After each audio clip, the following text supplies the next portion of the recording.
Nitong ika-23 ng Hunyo, ginunita ng inyong kagawaran ng kalusugan ang aming ika-117 taong anibersaryo kung saan iba't ibang aktibidad na patungkol sa kalusugan ang ginanap. Mahigit isang siglo ng paglilingkod sa bayan sa pamamagitan ng pagbibigay ng serbisyong medikal ang ating magiging paksa ngayong gabi at mga plano ng kagawaran sa mga darating na buwan bibigyang kasagutan sa ilang saglit lamang. Ako si Dr. Lyndon Lisoy. At ako naman ang inyong athlete nurse, Janice Lagman. Tara na! Simulan na! Kumonsulta na! Dahil dito, laging The Doctor is in.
Ng DOH.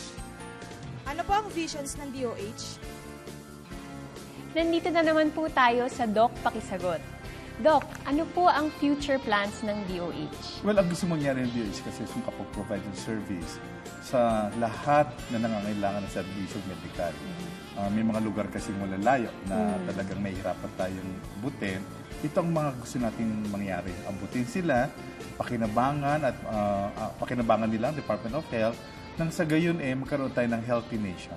Tama. So next po is, ano po ang vision ng DOH? Well, siyempre DOH ang lead agency as far as health is concerned. So ang talagang vision namin is magkaroon tayo ng mga center of excellence as far as health is concerned. So facility-wise maganda, yung mga nagpo-provide ng services talagang up to their toes, magagaling ang binibigyan nilang serbisyo. Yung mga logistics, mga gamot na kailangan ng mga kababayan natin ay nandyan. At higit sa lahat, preventive talaga. Wala tayong masyado nakikitang mga nakakasakit dahil alam na nila mga dapat nila gawin. Tama. Salamat, Dr. Lyndon. Thank you, Jan. Magbabalik po ang The Doctor's In dito sa Telebisyon ng Bayan.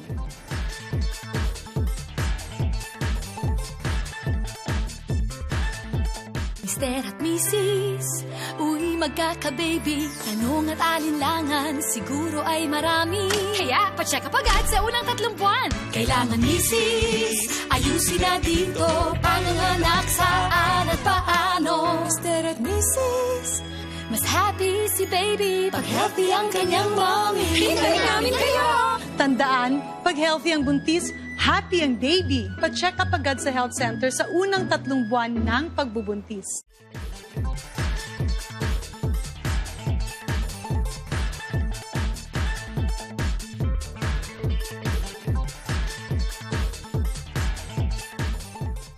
Throughout the years, walang tigil sa pagbibigay ng serbisyong medikal ang inyong kagawaran ng kalusugan.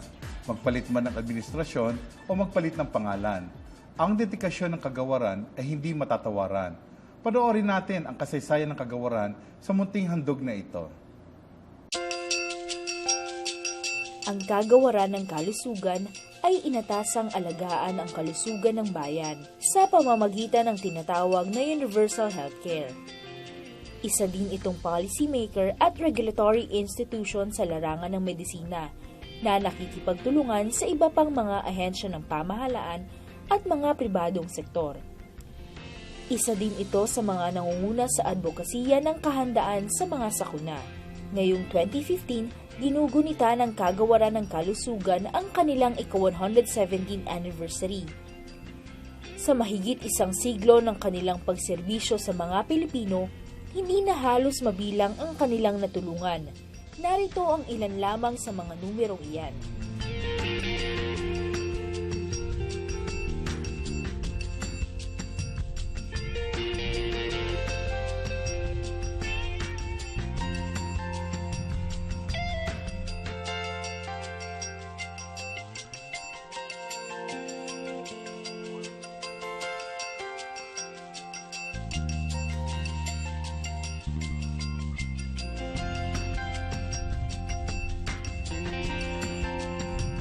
Milyon-milyon na nga ang natulungan ng DOH sa kanilang kampanya na pangalagaan ang kalusugan ng bayan.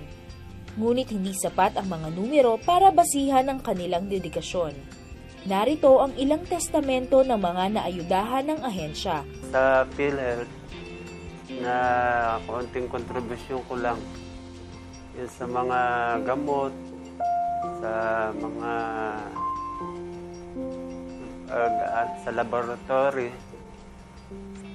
Malaking bagay po sa amin. May malaking tulong na yun sa akin, kagaya sa akin na wala ko ngayong trabaho. Yung sahod ng asawa ko, sama lang sa pagkain namin araw-araw. Malaking tulong na rin para sa akin yung makalibre ako sa panganganak ko ngayon. Patuloy sa pagtatalaga ang Kagawaran ng mga bagong proyekto para mas mapalapit sa kanilang misyon. Well, basically nakita naman po natin na yung health system delivery network ay nasisimulan na talaga siya. May filtering na from the primary care facilities to the LGU hospitals and to the tertiary specialty DOH hospitals. Yung 117th anniversary of the Department of Health is something that will actually remind us to move forward, deliver more, work more, strive for more, because health is a never-ending fight for the protection of our community. So sa lahat po ng mga taga-DOH, congratulations, and for all those who have been helping us for the several years, we owe it all to you. Maraming salamat po. Sa mga darating na panahon, we would opt for, the executive offices to announce it. But besides for us to say that we have balanced public health and tertiary health care, so ilalabas po namin yun piece by piece, kasi kung i-implement na. The Department of Health is here, and dito kami para sa mga programa. Subalit hindi namin kayang mag-isa yun. All programs of the Department of Health will be very difficult to fulfill kung wala yung partisipasyon ng publiko. So we look forward to the public helping us always and contributing to all our dreams, our aspirations, and our advocacies. Without them and without you, the DOH will not be that successful. Sa mga mahal naming Pilipino, laging tandaan, sa anumang usaping pangkalusugan, ang inyong Kagawaran ay laging nariyan. Isang istorya ng Department of Health, napakatagal na. Oo nga po, pero alam ko po hindi sila titigil hanggat maging maayos talaga, planchado lahat ng mga programa nila. Taon-taon marami kaming challenges na hinaharap at ang gusto natin talaga mangyari is makapag-provide ng magandang serbisyo. Tama. Ngayong Sabado, magbalik tayo sa Region 2 sa hilagang bahagi ng Luzon. Tunguhin natin ang Cagayan Valley Medical Center, tignan ang kanilang pasilidad at sistema, at alamin kung bakit maaari nating sabihin na ganyan dapat ang ospital. Sa hilagang silangang Luzon, kilala sa tawag na Region 2 o Cagayan Valley ang tungo ng konsultahan ng bayan. Ito pa rin ay para sa patuloy na effort na pagpresenta ng mga magagandang DOH-maintained hospitals. Dito natin makikita ang Cagayan Valley Medical Center. Ang Cagayan Valley Medical Center ay tinayo po pagkatapos po ng gyera ng Second World War noong 1945 as a civilian auxiliary hospital. 25-bed capacity po ito. Noon pong 1998, yun pong ospital, dahil po sa Republic Act, naging Cagayan Valley Medical Center at saka authorized na po siya for 500 bed. 300 bed po dito para po sa mga clinical patients at saka yung 200 po ay allotted po para sa ating mga psychiatric patients.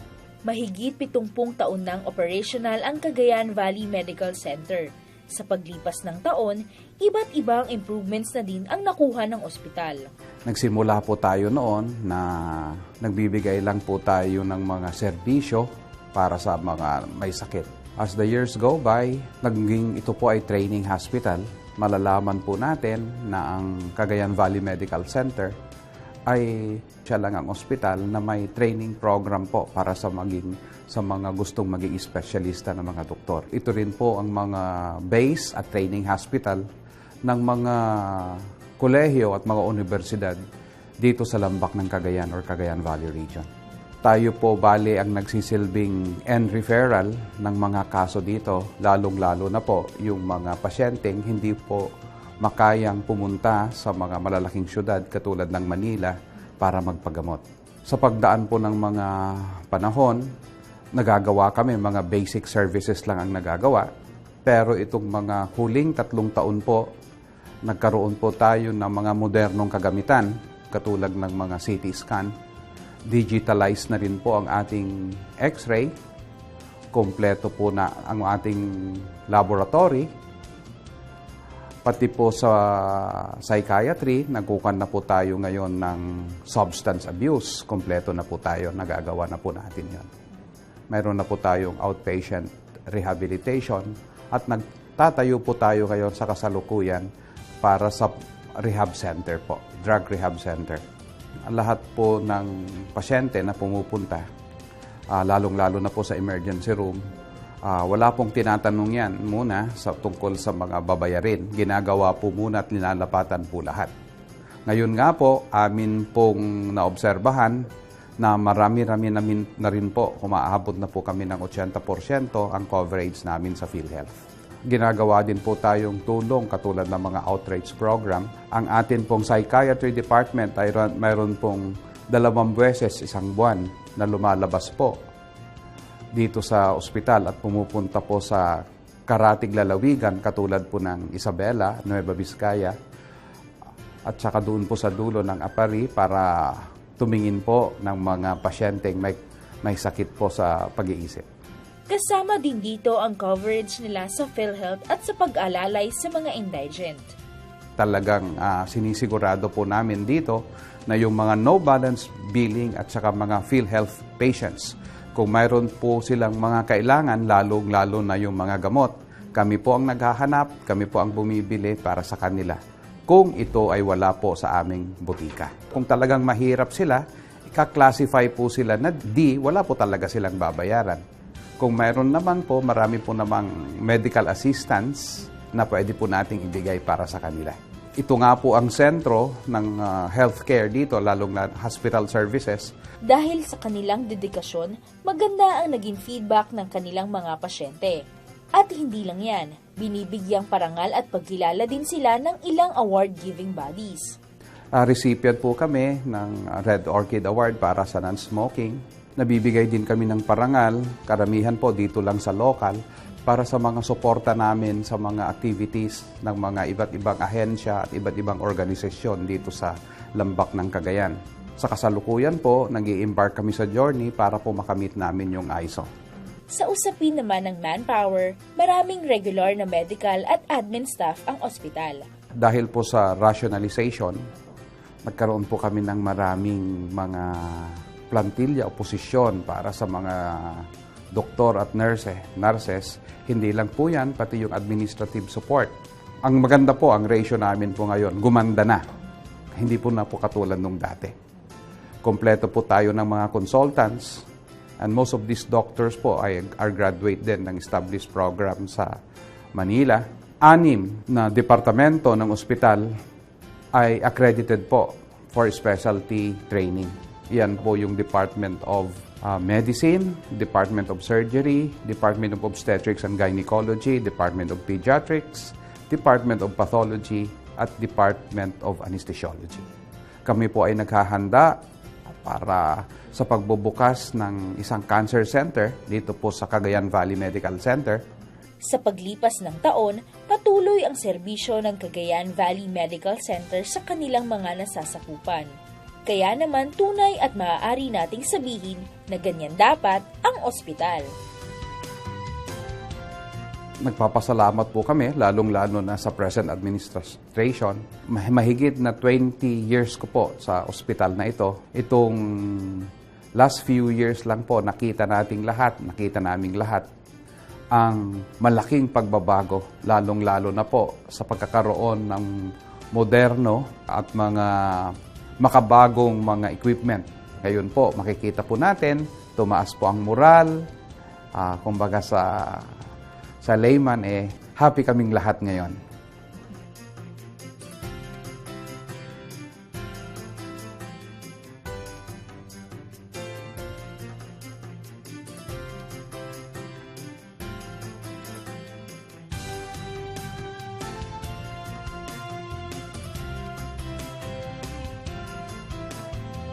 Nais pasalamatan ng mga staff natin ang mga nagkasikaso sa kanila sa Cagayan Valley Medical Center. Ang kanilang Chief Medical Professional Staff, si Dr. Eduardo Badu III, ang Chief Admin Officer, si Nelita Tagibaw, at ang Chief Nurse, si Olivia Gonzalez, at ang kanilang Medical Center Chief, si Dr. Ricardo Nunez. Nais rin nilang pasalamatan ang kanilang Financial Management Officer na si Noel Arnedo, ang kanilang Admin Officer, si Josephine E. Buncad, at si Jocelyn Sonpa, ang kanilang supervisor, at sa lahat ng mga staff ng Cagayan Valley Medical Center. Abangan sa mga susunod na kabanata ang iba pang ospital na makapagbibigay ng magandang serbisyo sa mga pasyente. Magbabalik ang The Doctor is In.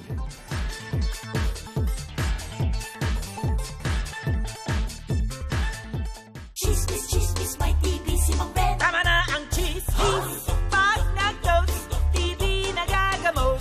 Anin na buwang gamutan, tutok sa pag-inom. At healthy lifestyle, ipairal. Mag-tots everyday, kasi LC our way. Hala, ikalat ang balita. Si Mang Ben gumaling na. Tots okay talaga, ibalita sa iba. TVI, tultukan.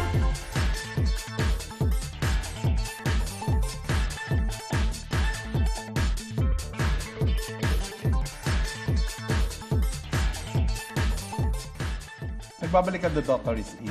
Panoorin naman natin ang mga naganap sa recently concluded na High Five kasama si Director Rio Magpantay.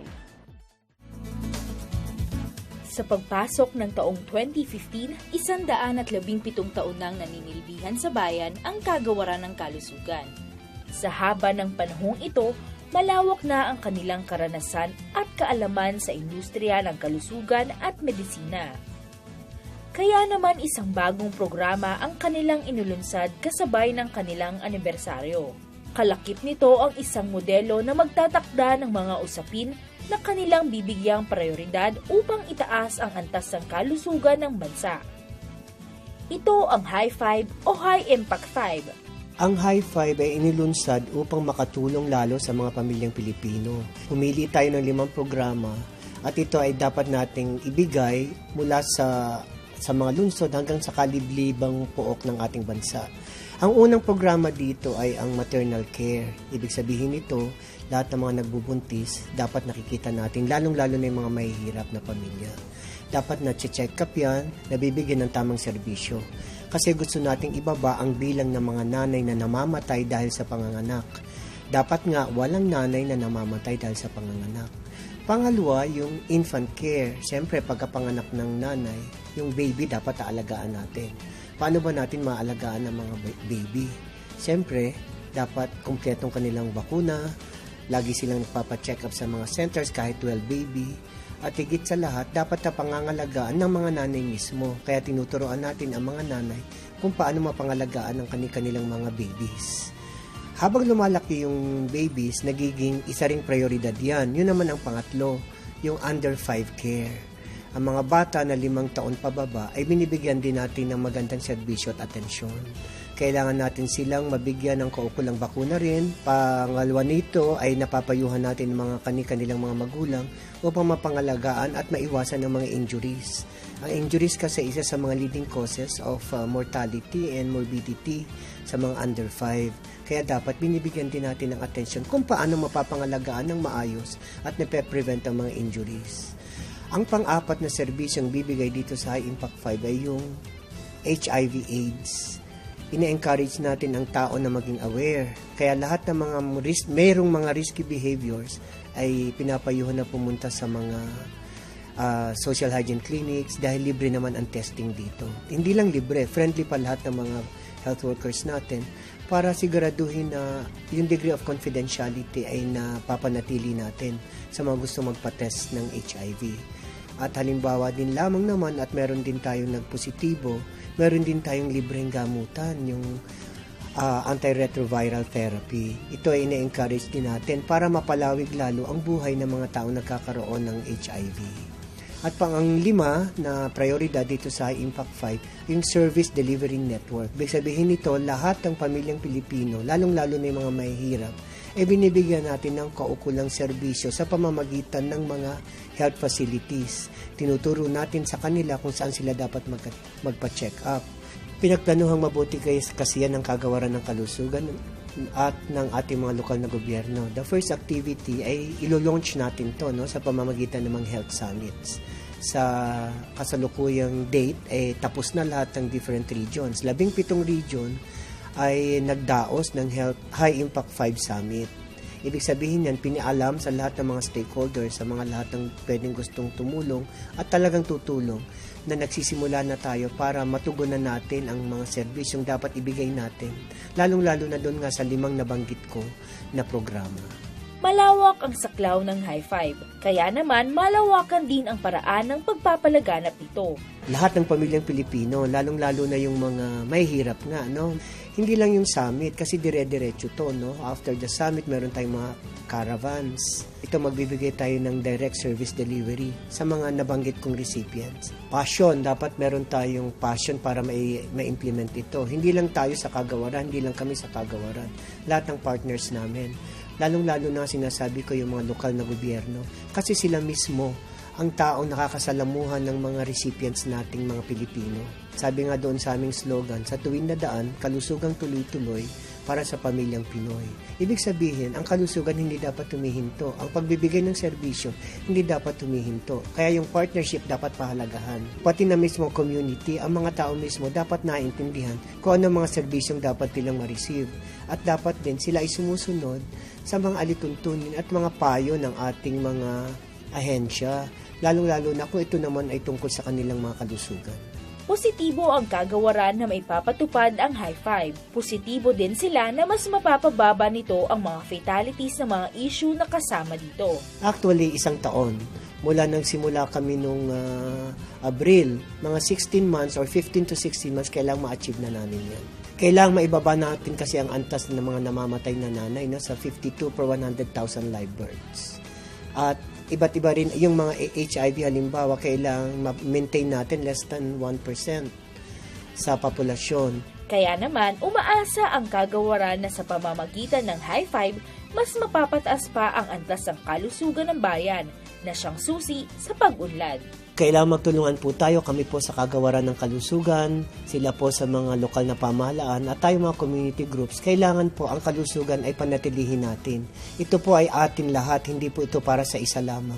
Kaya lahat po ng ating mga pinapayo dapat to susundin at kami po naman sa kagawaran ay patuloy na magbibigay ng magandang serbisyo para sa kalusugan ng bawat pamilyang Pilipino. So, Doc, ano pong reaction niyo tungkol sa High Five? Well, ang High Five kasi challenge ito sa amin, sa Department of Health, na maabot yung mga commitment natin as far as yung mga mortalities, mga programa na dapat i-prioritize. Tama. So, para lang maiwasan yung mga ito, Oo. Kailangan talagang pag-igihan at talagang tutukan din ito na hindi lang ng Department of Health, kundi mga partners natin, mga iba pa nating mga stakeholders. Huwag po kayong aalis. Magbabalik po ang Tutokers. Dito po sa telebisyon ng Bayan.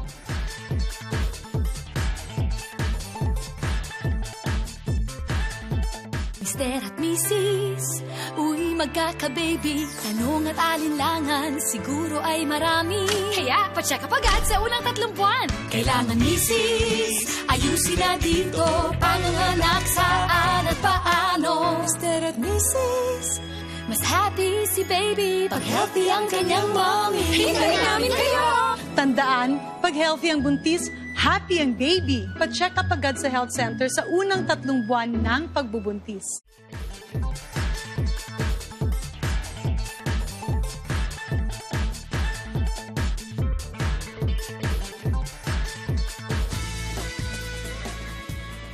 Nagdaan na naman ang isang kabanata na puno ng impormasyon tungkol sa kalusugan. Para naman sa ating kagawaran, nagdaan din ang isa na namang taon ng pagsisilbi sa bayan. That's right, Dr. Lindon. Kaya sa mga minamahal naming taga-subaybay, laging tandaan, para sa ating mga medical concerns, laging nariyan ang kagawaran ng kalusugan, nakabantay at umaalalay. Muli kayong tumutok sa susunod na Sabado para sa kasagutan sa ilang mga katanungang pangkalusugan. Kung meron pa kayong karagdagang katanungan o nais makipag-ugnayan hindi sa paksa ngayon, tumawag lang sa 651-7800, local 2829, o bumisita sa DOH website sa www.doh.gov.ph. Ako inyong lingkod, Dr. Linton Lisoy ng Kagawaran ng Kalusugan. We would like to thank Ergo Contract Philippines for our tables and chairs. Matatagpuan sila sa 2634 Rockefeller Street, Barangay San Isidro, Makati City, at maaari silang tawagan sa 843-1177 at bisitahin ang kanilang website www.ergocontracts.com. Ako ang inyong athlete nurse, Janice Lagman. Ang tabayanan ng susunod edisyon ng programang ito na laging The Doctor is In.